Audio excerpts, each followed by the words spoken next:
AEW strikes perfection, and WWE looks to kick it into gear as we're coming into June here. I really didn't mean to rhyme that way. Nonetheless, welcome to the Wrestling is Bullshit podcast. A lot of fun stuff to talk about here. I'll be honest, over the past few weeks, wrestling has not been as intriguing to me as it usually is. As you can imagine, burnout happens. This isn't our first rodeo, folks. But nonetheless, AEW Double or Nothing kicks all sorts of ass and gets us very excited for the future. And then we have a WWE premium live event coming up, Clash in Italy. We'll get to that. And that also looks like it's ready to get WWE back into good form here, right? I think before we get into everything, AEW's been solid. WWE in the year of 2026, in my mind, in my experience, has only gotten more and more disappointing. But I'm hoping that we could put this in the past. Am I hopeful with the greed of TKO? No. Am I going to try for the culture, for the community? Hell yeah. So let's get into it, guys. Let's get into it. Let's talk about what happened in the week in the world of wrestling and then what we have to look forward to. All right. We start with the results. So before we got to AEW Double or Nothing, we had Monday Night Raw and AEW Dynamite per usual, giving us some takeaways, right? Finn Balor on Monday Night Raw got a huge win against JD McDonough in a street fight, which seemingly ends his feud with the Judgment Day. And hopefully he's on to bigger and better things. I could see him having a fantastic program with Roman or Cody. And if we want to warm him up and have him fight for some mid-card gold before that, that's fine too. Maybe have a feud with somebody who's a good wrestler but hanging out too much, not really involved in anything too big. Maybe you want to send him to SmackDown. The possibilities are endless for Finn Balor. And I just hope that they actually do something with Finn Balor. Maybe I should retract that statement. Maybe that's too harsh, right? Because Finn Balor was the leader of the Judgment Day for years, and then they slowly but surely built up to this story against Dominic Mysterio and the Judgment Day as well. And that was fine. That was good. Was it perfect? No, but it was good. I enjoyed it. And now here we are. Finn Balor, babyface Finn Balor, no faction, no allegiance, sky's the limit. I really hope they are able to kick it into full gear with him. If not, then he can go over to AEW and we can have a lot of fun there with Balor. Nonetheless, he gets a huge win in a street fight against JD McDonough. And we actually get the return of Brock Lesnar on this episode as well. Brock Lesnar reestablishing his feud with Obafemi, coming out of retirement. Now, of course, when I saw the return of Brock Lesnar, I said, I didn't think too positively of it, but now that we're a couple days removed, I'm going to sit here and say that I don't feel too negative about it. I'm not referring to Brock Lesnar being on WWE programming because I think he shouldn't be. I'm just referring to the fact that he retired and then too recently unretired. Maybe I'm just getting used to the bullshit, We'll see what this second match between Brock Lesnar and Obafemi looks like, and we'll definitely talk about Clash in Italy soon enough. But nonetheless, Monday Night Raw gave us two big takeaways. Okay, and then AEW Dynamite, right, days before AEW Double or Nothing, saw a fun match between Mark Briscoe and Tommaso Ciampa. These are two guys that have established some sort of long-term feud. Like, they're not always actively feuding, but when it's time to have a good match, yeah, go ahead and put Mark Briscoe in the ring with Tommaso Ciampa. And in this Anything Goes match, Mark Briscoe's able to get the win here in a very fun, entertaining TV match. And then we get to AEW Double or Nothing, which, again, just people are using the word perfect to describe this pay-per-view. And I don't blame them. This was fantastic. Guys, AEW Double or Nothing, right? 4-hour show, very long, but it didn't feel like 4 hours. It just kept flying and having a good time. AEW Double or Nothing, very fun. 4 big takeaways here. I'd almost say 5 big takeaways here. First one is the opening match of the main card as Cage and Cope, formerly known in WWE for decades as Edge and Christian. These guys were able to defeat FTR in an I Quit match for the AEW World Tag Team Championship. And this has been a program that has been building, and building for over a year, if I'm not mistaken. Probably longer. It's hard. It's hard to say when this feud started. It started quite a bit ago. It started quite a while ago. But nonetheless, man, we get the crescendo of a very long story. FTR dropped the tag titles to Cage and Cope, and I'm excited to see what AEW has in store for Cage and Cope. Like, I know we had Sting and Darby Allin holding the World Tag Team titles, but I think Cage and Cope are the first like true legend team to hold these titles.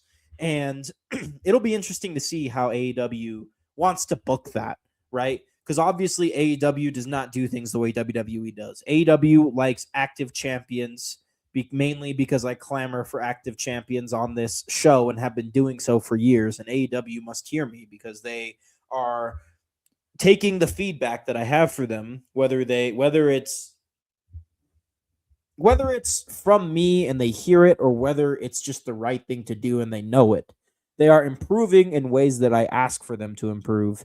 So it'll be interesting to see how they handle Cage and Cope, who are fairly old. I hate to say it, right? But they're fairly elderly. AEW is a workhorse promotion. I don't put it past these guys to do workhorse work even at this age of theirs.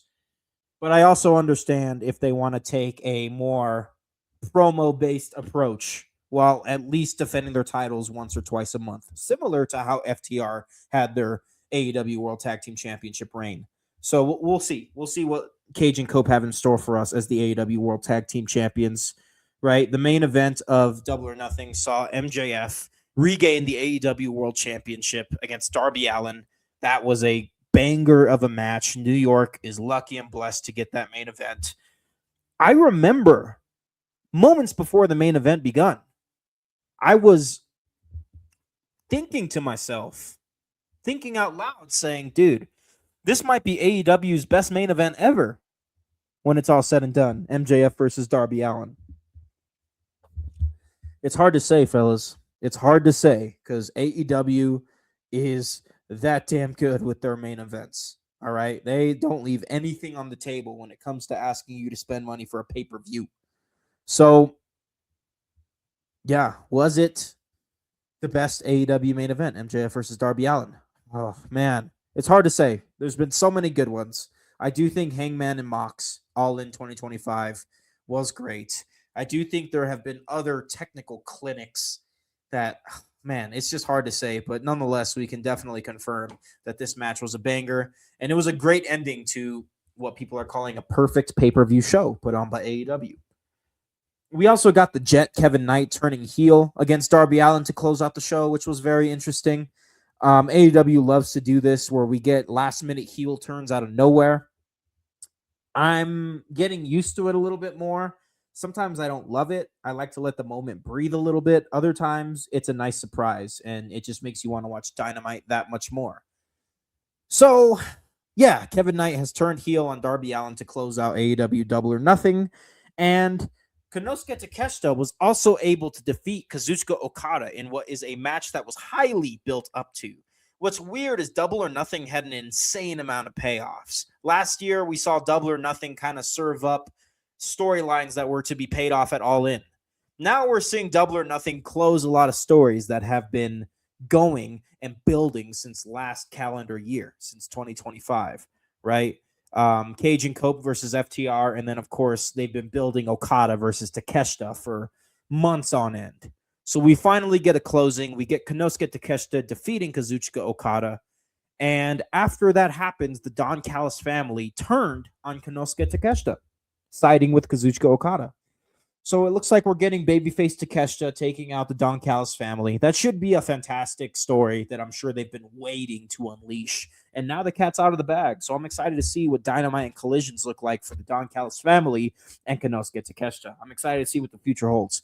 And Konosuke Takeshita is once again the AEW International Champion. So interesting developments here, guys. There's a lot of things that have shifted, a lot of stories that have come to a close, and a lot of news stories that will be beginning.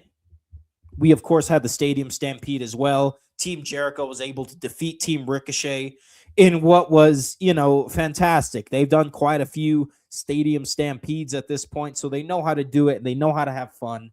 This was so much fun. AEW just knows how to have fun. When did we forget how to do that? And AEW says, no, we remember. We're going to do that. AEW Double or Nothing was as close to a perfect pay-per-view as there will ever be. Truly. Truly. All right. Let's get into the news. We got 2 bits of news here before we get into the watch list and we look forward to the week in the world of professional wrestling. Okay, we got 2 bits of news. The first one, Ludwig Kaiser, currently portraying El Grande Americano on WWE programming, has been arrested. I'm not going to get into the story of the who, what, where, when, and why. It really didn't seem like such a big deal. People get arrested, so sometimes it happens. It's unfortunate. I don't condone it, but it happens. Anywho, doesn't seem like it's going to put a halt or, halt the momentum, I guess I should say, for El Grande Americano at all. We'll get into what El Grande Americano has in store this upcoming Saturday. It's just, the real human being that portrays the athlete, that portrays the superstar, that portrays the luchador has been arrested. And it seems like he got out. And then, of course, more big, news with bigger implications pertain to Willow Nightingale. The TBS champion has relinquished her championship. She has been injured, and the TBS championship is now vacant. Willow Nightingale announced this on Dynamite, unfortunately. So we'll see what we got in store for the TBS championship. It's unfortunate, to say the least, to see Willow Nightingale get injured and have to relinquish that TBS championship. She has been holding it down a great bit. The TBS championship has been consistently solid as a women's mid-card title for years now. Willow held it before Mercedes Moné got it. We had the likes of Chris Statlander, Julia Hart, Jade Cargill. So I feel like this title has years and years and years of momentum that unfortunately comes to a halt with this championship relinquishing. But nonetheless, we'll see what they have in store for the TBS title. AEW's got a solid women's division. They got a great many options that they can go with this TBS championship. And we'll just have to wait and see what they do, what they want to do. Okay, let's get into the watch list, fellas. Let's start to look forward to the week in the world of professional wrestling. We got 3 shows here, okay? 3 solid shows. So let's go ahead and look. Tuesday, NXT starts off our watch list as Lola Vice will be defending the NXT Women's Championship against Izzy Dame. Should be fantastic. And then we go all the way down to Saturday is our next show on the watch list. We have AAA Noche de los Grandes. This is where we will see El Grande Americano versus El Grande Americano Original in a mask versus mask match. That should be fun. That's a story that AAA has been building up to for months and months and months at this point. So I'm excited to see these guys square off. Other championship matches happening on this AAA show on Saturday is Pagano and Psycho Clown defending the AAA World Tag Team Championship against the War Raiders. And then El Hijo de Dr. Wagner Jr. will be defending the Latin American Championship of AAA against El Hijo del Vikingo. Now, those are some good matches there, guys. Those are some good matches. I recommend checking out AAA. You could watch it on YouTube this Saturday. Should be a good time. And last but not least, to close out this week's watch list, we have the big one. We have WWE Clash in Italy. And I got to say, man, looking at this 5-match card, I'm very excited. I wasn't excited for Saturday night's main event. That was a little forgettable. I wasn't excited for Backlash. The only thing I was excited for with Backlash was Roman versus Fatu. But that, this isn't boxing. You can't sell a premium live event off of one match. You got to give us, if you're going to do 5 matches, at least 3 of these matches better be bangers. That's the way I see it, man. Backlash fell a little short of that. I don't think Clash in Italy will fall short of this at all. All right. We do have Brock Lesnar taking on Obafemi for a second time, which we talked about earlier. We have Roman Reigns taking on Jacob Fatu once again in tribal combat for the World Heavyweight Championship. Big implications this match has, guys. If Jacob Fatu is unable to defeat Roman Reigns in tribal combat, he will serve Roman Reigns. And if Jacob Fatu is able to defeat Roman Reigns in tribal combat for the World Heavyweight Championship, he will be the tribal chief. Big implications either way. Roman and Jacob have been doing fantastic work. I'm very excited to see what they have for us. And then we have Becky Lynch defending the Women's Intercontinental Championship against Sol Ruca. Yo, fantastic match there. Becky Lynch and Sol Ruca, some of the best women's wrestlers in the world right now. And then we also have Rhea Ripley once again defending the WWE Women's Championship against Jade Cargill. This is a WrestleMania rematch that I am excited to see, right? I want to see another good match. I thought they had a good match at WrestleMania. I'd like to see them do it again, right? I think Jade Cargill still has a lot to prove in the ring. That's just the truth. And here's an opportunity to do that. So I'm very excited to see that match. Very exciting matches here, guys. And then the main event. Cody Rhodes defends the undisputed WWE Championship against Gunther. Now, listen. They've been booking Cody Rhodes like shit. I think we can all agree that Cody Rhodes has been booked like shit. They dropped the ball. It's unfortunate to see. It's really not that hard to book Cody Rhodes. It's not like they were doing, God's work with Cody Rhodes' undisputed WWE Championship over the past couple of years. It was fine. And that's all it needed to be, I guess, with Cody winning the title, being more in the moment than the reign itself. Hopefully, hopefully that makes sense. Anywho, I do think this is a match that we've been waiting for. Cody versus Gunther. And I don't put it past WWE to put the big one on Gunther right now because I don't know who the hell else you would put it on. Unless you're going for championship unification Cody Roman 3, which I wouldn't be mad at. Like, that's a big freaking match. Don't get me wrong. I think it's time to put it on Gunther. I think you've exhausted every outlet with Cody. You're not going to turn him heel because you want to leave money on the table, and I'm not going to get frustrated. I think Cody should have been heel by now. I think we've had a good 2 years with him. 2 years. I think we've had a good 2 years with him. I think he should be a heel right now. I think the Cody and Randy match should have turned Cody heel. I do. I think Cody's a fantastic heel.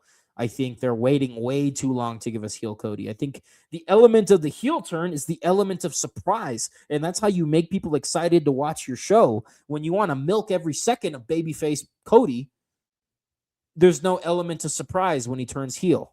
At this point, if Cody turns heel, we're going to say, finally. Instead of, whoa, we got to watch SmackDown next week. You're missing the point, WWE. And I've beat a dead horse by saying that on this show. So I'm just going to say I'm excited for Cody versus Gunther. I think this is a moment to crown Gunther. If not, then it's good to see the undisputed WWE champion defending the title because he's only defended the title once since he's won it earlier this year. And I just don't agree with that, man. Have your champions defend titles. WWE thinks that they can rest on their laurels.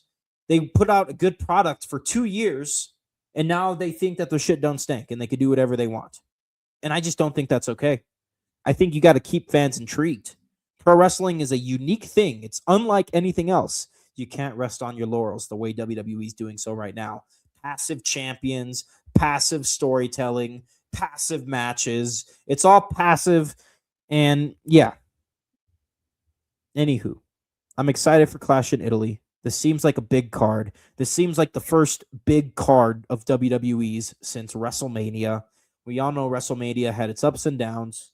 So I'm excited to see what happens here. This is a good opportunity to get the undisputed WWE Championship back on track, have a good match, have 2 great women's matches, I should say. The Rhea Ripley match should be good. The Becky Lynch and Sol Ruca match should be good. And then Roman Reigns versus Jacob Fatu. I mean, come on. In tribal combat, that's a big story right there. That is a big chapter in the Roman Reigns World Heavyweight Championship reign. So I'm very excited, man. Very excited. All right, before we let you get out of here, let's go ahead and do our top 20 champions of wrestling here. I feel like I was in an iffy spot with this list. There's a lot of metrics. There's a lot of philosophies that go into being fair to the athlete, to the superstar, to the pro wrestler. There's a lot that goes into it, right? So it really sometimes takes time to step away from it just to come back. Not that I stepped away. It's just I don't even know what the hell I'm trying to say. I had an existential crisis with this list, but I feel much better about it. I've done some soul searching, and I feel very confident in this list. Let's get into the honorable mentions before we get into the top 20. We have the Evolve champion Aaron Rourke, the New Japan Pro Wrestling World Television champion Konosuke Takeshita, the CMLL World Women's Champion Persephone, TNA World Tag Team Champions The System, TNA World Champion Mike Santana, AAA World Tag Team Champions Pagano and Psycho Clown, Pure Champion of Ring of Honor Lee Moriarty, Ring of Honor World Champion Bandito, Ring of Honor Women's World Champion Athena, United States Champion of WWE Trick Williams, AEW Women's World Champion Tekla, IWGP Heavyweight Champion Callum Newman, WWE ID Women's Champion Laney Luck, AEW Women's World Tag Team Champions Divine Dominion, Women's WWE Champion, WWE Women's Champion Rhea Ripley, and then the undisputed WWE Champion Cody Rhodes. Those are the honorable mentions. Now let's get into the top 20. Okay. Starting off at number 20, we have NXT Tag Team Champions Vanity Project. At number 19, we have Mark Davis, AEW National Champion. Number 18, we have the Ring of Honor World Six-Man Tag Team Champions, Dalton Castle and the Outrunners.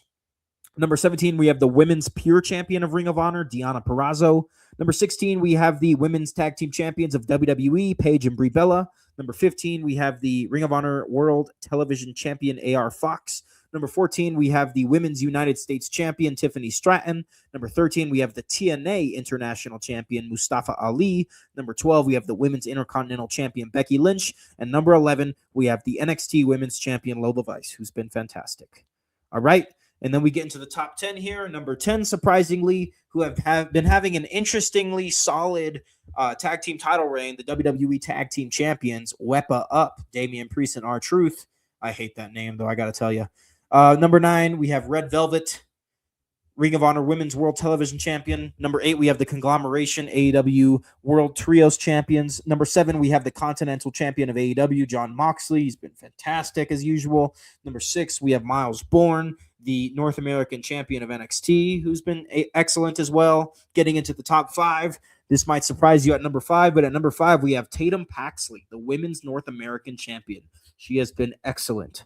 Number 4, we have the TNT champion, Kevin Knight. No surprise there. We get into the podium here. Number 3, we have Tony D'Angelo, the NXT champion. Number 2, we have Penta, the Intercontinental champion. And at number 1, we have the World Heavyweight champion, Roman Reigns.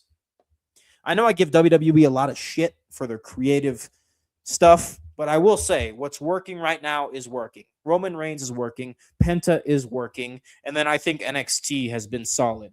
NXT is interesting because NXT is ultimately not there to entertain us primarily. It is entertaining, but it's not exactly there to entertain us the way that Raw and SmackDown are supposed to be. NXT is there to build stars. And the stars that they're building, the champions of NXT right now, are freaking excellent, dude. Excellent. Excellent. I think they're struggling a little bit with the tag titles, and that's okay, right? Vanity Project sitting at number 20. But you got Lola Vice at number 11, right? You got the North American champions for both the men and the women in the top 10. You got Tony D'Angelo at number 3 on the podium there. Like, NXT is doing great work. And I think it's ultimately because TKO leaves it the hell alone. So take that as a note. If TKO were just to leave WWE the hell alone, WWE can get back to doing some good stuff, some amazing stuff that they were doing in the early 2020s, starting in 2022. They basically went from 2022 to 2024. Yeah. I'm not going to bitch about it too much, all right? I want WWE to be successful. AEW is doing good. There was a time when they weren't doing good, and I gave the critiques. And now look at them. They're doing fantastic. They literally did all the things I said that they should do on this show, right? Learn how to book divisions, learn how to book championships, learn how to build. And they've been doing that very well. WWE just needs to stop acting like their shit don't stink and get back to putting the actual work in, the actual storytelling in. They got to do it, man. They got to do it. All right, guys. Get you out of here in less than 25 minutes. I'm proud of that. This has been the Wrestling's Bullshit Podcast. Very excited to see what Clash in Italy looks like this weekend. I remain hopeful, even though WWE has been giving me a sick feeling to my stomach in 2026. I think they have the tools to rebound. We just actually have to see them rebound. Do they have the humility and the work ethic to do so? We'll find out. All right, fellas, be good and be happy. We'll talk later. Peace out.